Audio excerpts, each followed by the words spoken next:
السلام علیکم ورحمۃ اللہ وبرکاتہ۔ اردو ورلڈ دیکھنے والے تمام دوستوں کو تہہ دل سے خوش آمدید کہتے ہیں۔ ایک بزرگ کا مسجد سے گزر ہوا۔ انہوں نے دیکھا کہ مسجد میں اذان ہو رہی ہے مگر کوئی بھی نماز پڑھنے نہیں آیا۔ بزرگ نے مؤذن سے کہا، ایک بار اور اذان دو۔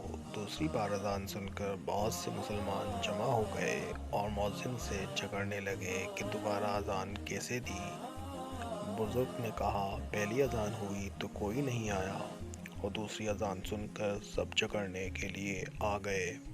آج ہمارا حال بھی یہی ہے کہ ہمارے پاس نماز پڑھنے کے لیے وقت نہیں ہے، لیکن امام، مؤذن اور علماء دین کی غلطیوں پہ غلطیاں نکالنے، ان سے الجھنے اور جھگڑنے کے لیے بہت وقت ہے۔ اللہ پاک ہم سب کو ہدایت عطا فرمائے اور نماز پنجگانہ پابندی سے ادا کرنے کی توفیق عطا فرمائے۔